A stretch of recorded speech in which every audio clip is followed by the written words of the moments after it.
बिस्मिल्लाहिर्रहमानिर्रहीम। अस्सलामुअलैकुम। सन 2024 का पहला सूरज ग्रहण बरोज़ पीर 8 अप्रैल को है। पाकिस्तान में ये सूरज ग्रहण 8:48 पर रात के वक्त शुरू होगा और 11:17 पर इसका इख्तिताम होगा। हज़रत ने इस सूरज ग्रहण के हवाले से 3 आमाल बताए हैं, जिसका ज़िक्र हज़रत ने 14 अक्टूबर सन 2023 के एक दर्स में तफसीली किया है। वो वीडियो हम आपके साथ शेयर कर रहे हैं, आप वीडियो मुकम्मल देखें। हज़रत ने इस वीडियो में आमाल की शराइत, एहतियात और हदिया बताए हैं। तो आइए वीडियो की तरफ चलते हैं। हमारे नादान लोग हैं, कहने लगे कि ये अंग्रेज़ों को तो चांद गिरहन और सूरज ग्रहण का कुछ नहीं होता। आप जब उठाएं तो सही, उन्होंने कितनी किताबें लिखी हैं इस पर, और कितनी एहतियातें लिखी हैं, और कितनी एहतियातें की हैं इसके ऊपर, कितनी एहतियातें लिखी हैं और कितनी एहतियातें की हैं।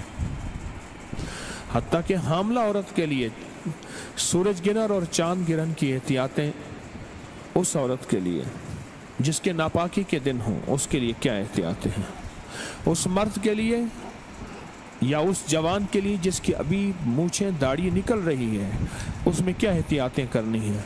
उस बूढ़े के लिए जिसकी ज़िंदगी बुढ़ापे में चली गई हो, उसको क्या एहतियातें करनी हैं। हत्ता के सोने वाले के लिए क्या एहतियातें, जागने वाले के लिए क्या तदबीरें, ये सारी की सारी साइंस ने लिखी हैं। वरना याद रखना, अब लफ्ज़ सुनिएगा एक अल्लाह के वली की, ख्वाजा हसन बसरी रहमतुल्लाह अलैह की, उनके अल्फाज सुनिएगा। फरमाया, याद रखना, अगर तुमने सूरज ग्रहण में गफलत की, क्या लफ्ज़ फरमाया, अगर तुमने सूरज ग्रहण में गफलत की तो अल्लाह पाक तुम्हारी और तुम्हारी तमाम कौम पे ऐसे ऐसे अजाब भेजेगा जिनको चुनते चुनते तुम बूढ़े हो जाओगे।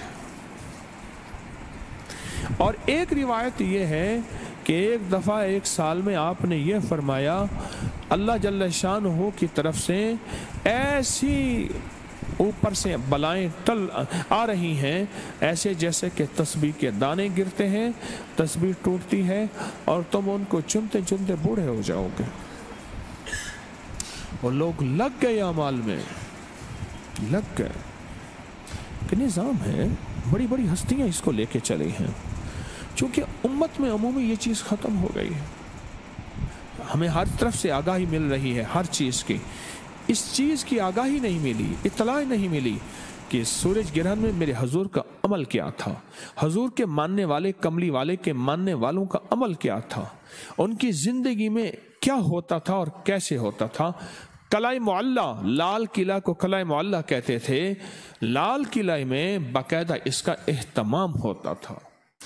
एक अमल है जिसको हुरूफ सवामित कहते हैं।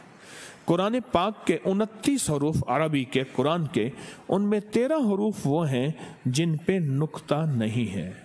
इस पे एक अमल होता है। सूरज ग्रहण के दौरान एक अमल होता है जिसको 543 दफा पढ़ा जाता है। 4543 543 बार पढ़ा जाता है। अवल आखिर 3 दफा दरूद शरीफ। हुरूफ सवा में 13 हरूफ हैं, उनको अगर मिलाया जाए, 13 हरूफ को अगर मिलाया जाए इन 13 हरूफ को, तो वो 13 हरूफ बनते हैं अहदर सस्ता कलमो। अलिफ, हा, दाल, रा, सीन, स्वाद, त्वा, आइन, सस, तौ, कल, काफ, लाम, मीम, वाव, हा। बस ये कितने हरूफ बने? 13 हरूफ। ये 13 हरूफ बने और इन 13 हरूफ का पूरा निज़ाम है। जो बंदा सूरज ग्रहण के दौरान पाक साफ कपड़े पहने, नए पहनना ज़रूरी नहीं, बस साफ सुथरे पाक साफ कपड़े पहनने, एक शर्त। दूसरी शर्त सुन ले, पाक हो, बावुज़ हो, और इस दौरान 543 मरतबा अहदर सस्ता कलमो, ये एक दफ़ा बना। ये 543 दफ़ा अगर बंदा पढ़ ले تو اس کا عامل بن جاتا ہے حروف صوامت کا، اور حروف صوامت 13 چیزوں کے لیے، 13 مقاصد کے لیے صدیوں سے عزم ہوتا ہے۔ جب سے قرآن آیا ہے اس دور سے حروف صوامت آئے ہیں، اور حروف صوامت ان لفظوں کو کہتے ہیں جن پہ نقطہ نہیں ہے۔ اب اگلا عمل ہے تالے والا۔ چھوٹا سا میرے پاس تالا ہے، تالا کوئی سا لے لیں، بڑا لے لیں، چھوٹا لے لیں، اور اس کی چابی آپ نے ہمیشہ نکال کے رکھنی عمل کے دوران اس کی چابی نہ ہو، اور وہ چابی آپ نے علیحدہ اور تالا علیحدہ، چابی علیحدہ اور تالا علیحدہ۔ صرف 7 بار سورۃ کوثر پڑھنی ہے اس پہ۔ کتنی بار؟ طریقہ میں بتا دیتا ہوں، کمال چیز۔ یہ سورۃ کوثر یہ کس کے لیے ہے؟ جس کی زندگی میں تالے لگے ہوئے ہیں نا، یہ تالا اس کے لیے ہے۔ کہتا ہے میرے رزق میں تالے، میرے نصیب میں تالے، میرے بخت میں تالے، میری روزی پہ تالے لگے ہوئے ہیں، میرے رشتوں میں تالے لگے ہوئے ہیں، میرے مقدر پہ تالے لگے ہوئے ہیں، بیٹوں کے لیے تالے لگے ہیں، گھر میں تالے لگ گئے ہیں، فیکٹری میں تالے لگ گئے ہیں، دکان پہ تالے لگ گئے ہیں، اور زندگی ویران ہو گئی ہے، اور بے آباد ہو گئی ہے، اور پریشان ہو گئی ہے، اور ناکام ہو گئی ہے۔ یہ ان لوگوں کے لیے ہے جن کے تالے لگے ہوئے ہیں۔ یہ تالا ان لوگوں کے لیے ہے، اور ان لوگوں کے تالے اگر کھلوانے ہیں تو اس کو کھلے تالے کے ساتھ یہ عمل کرنا ہے۔ صرف 7 بار آپ نے تالا اس پہ سورۃ کوثر پڑھنی ہے۔ وہ کیسے؟ سورۃ کوثر پڑھیں، اِنَّا أَعْطَيْنَاكَ الْكَوْثَرَ فَصَلِّ لِرَبِّكَ وَانْحَرْ إِنَّ شَانِئَكَ۔ اس کو ایک تسبیح دہرانا ہے، ایک بار سورۃ کوثر، اور ایک تسبیح کس کی؟ إِنَّ شَانِئَكَ هُوَ الْأَبْتَرُ، اس کی ایک تسبیح، اس کی ایک تسبیح دہرانی ہے، اور دہراتے ہوئے سخت سخت سخت سخت سخت اور سخت تصور اپنے لگے ہوئے تالوں کا۔ وہ روزی پہ لگے ہیں، وہ مقدر پہ لگے ہیں، وہ بخت پہ لگے ہیں، وہ سجدوں پہ لگے ہیں، وہ نیکی پہ لگے ہیں۔ نیکی کرنے کو دل چاہتا ہے، نہیں آ سکتا۔ تسبیح پڑھنے کو دل چاہتا ہے، نہیں پڑھ سکتا۔ نیکی کی طرف قدم اٹھنے کو دل چاہتا ہے، نہیں اٹھ پاتے۔ جو تالے لگے ہیں نا، ان کا تصور کر کے ایک بار سورۃ کوثر اور 100 بار پڑھنا ہے ان شانئک هو الابتر، بس۔ پھر اگلی سورت 7 دفعہ سورۃ کوثر اور 700 بن گئی، سمجھ لیں 700 بن گئے۔ 700 تسبیحیں کس کی ہوں گی؟ ان شانئک هو الابتر۔ اول آخر درود پاک۔ تو یہ عمل اول آخر درود پاک، 7 بار سورۃ کوثر، اور ہر بار سورۃ کوثر میں ایک تسبیح پڑھنی ہے ان شانئک هو الابتر۔ اور اس کے بعد آگے کیا کرنا ہے؟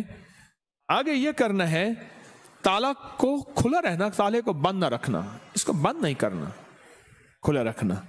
چابیوں کو کہیں دفن کر دینا، اور تالا بند بھی نہیں کرنا، اس کو کہیں دفن کر دینا، ایسی جگہ کہیں دیکھے نہ کوئی، مٹی میں کہیں بھی دفن کر دینا۔ قبرستان ضروری نہیں، کہیں بھی ایسی جگہ گہرا دفن کر دینا، کیونکہ اس کا دیکھنا اور کرنا نہیں، کوئی نکال کے اس کو بند نہ کر دے۔ اگر بند کر دیے تو پھر عمل خود آپ پہ پڑ جائے گا۔ اب سورۃ اخلاص کے اگر عامل بننا چاہتے ہیں، صرف 3 دفعہ سورۃ اخلاص پڑھنی ہے۔ سورج گرہن کے دوران کتنی بار؟ صرف 3 بار۔ قل هو اللہ احد اللہ الصمد، بس اس اللہ الصمد کو 121 بار پڑھنا ہے۔ کتنی بار؟ آگے پھر سورت پوری کرنی ہے، 3 بار صرف سورۃ اخلاص پڑھنی ہے۔ اول آخر درود پاک۔ سورۃ اخلاص میں ہر دفعہ بسم اللہ الرحمن الرحیم 7، قل هو اللہ احد پڑھنے کے بعد اللہ الصمد کو کتنی دفعہ؟ کتنی دفعہ؟ اس کے بعد سورت پوری کریں، پھر دوسری سورت میں بھی ایسے ہی، تیسری میں بھی ایسے ہی، صرف 3 بار سورۃ اخلاص۔ इसकी तासीर इतनी है कि फिर 3 बार अवल आखिर 3 दफा दुरूद शरीफ, 1 दफा सूरत फातिहा और 3 दफा सूरत कुल हुवल्लाह पढ़ेंगे तो वो 3 बार सूरत कुल हुवल्लाह 3 लाख सूरत कुल हुवल्लाह की तासीर बन जाएगी इंशाअल्लाह। 3 लाख सूरत इखलास की तासीर देगी और 3 लाख सूरत इखलास की ताकत देगी और 3 लाख सूरत इखलास की कुव्वत देगी। बस मेरे अमल खत्म हो गए। पहला अमल कौन सा बताया? हरूफ सवामित का। दूसरा अमल सूरत कौसर और ताले वाला। और तीसरा, बस ये 3 अमल। अब मुझसे सिर्फ सदके सुन ले जो आपने देने हैं। 40 दिन के अंदर अंदर ये सदका हो सकता है। कितने दिन के अंदर? नकद दे दे, जब भी दे दे। जितने हरूफ है ना इसके 543 हैं। किसके अदद हैं? अदद हरूफ समामत के अदद कितने हैं? 543। 543 रुपए या इतने का खाना या इतने की मिठाई या इतने की शीरीनी या इतने की कोई गरीबों में, मिस्कीनों में, ज़रूरतमंदों में, ऐसे जो सवाल ना करते हो उनको दे दें। अगला है ताले का सदका। ताले का सदका, इसमें इसके मलफूफी अगर मैंने अदद निकाले हैं बाकायदा, इसके अदद निकालने के बाद जो इसके अदद बनते हैं वो सिर्फ 97 बनते हैं। 97। दूसरे लफ्जों में 100 रुपया सदका कर देना। तीसरी चीज क्या? सूरत इखलास। 3 बार सूरत इखलास पढ़नी है और 3 बार सूरत इखलास का सदका सिर्फ 50 रुपए है। बस। व्यूवर्स, आपने वीडियो पूरी सुनी। उम्मीद है आपको वीडियो पसंद आई होगी। 3 अमाल का जिक्र इस वीडियो में किया गया है। एक हुरूफ समावित, दूसरा सूरह कौसर का ताले वाला अमल और तीसरा सूरह इखलास का अमल। तीनों अमाल के लिए शर्त ज़रूरी है कि इंसान पाक साफ़ हो। दूसरी बात, ये अमल इनफरादी यानी अकेले करना है। ये अमल तस्बीह खाने में नहीं होगा, सिर्फ़ इसका ज़िक्र वहाँ किया जाएगा। आप अपने घर पे रहते हुए ये अमल करें, चाहें तो 3 अमल करें और चाहें तो कोई भी एक अमल करें। दूसरी शर्त इसकी ये है कि ये अमल तवज्जो और ध्यान से करना है। आप वीडियो को दोबारा मुकम्मल देखें अमल करने से पहले, ताकि अमल के दौरान कोई गलती ना हो और आप हर बात की एहतियात रखें और हर बात का ख्याल रखें। इंशाअल्लाह नेक्स्ट वीडियो में फिर मुलाकात होगी। जब तक के लिए अल्लाह हाफ़िज़।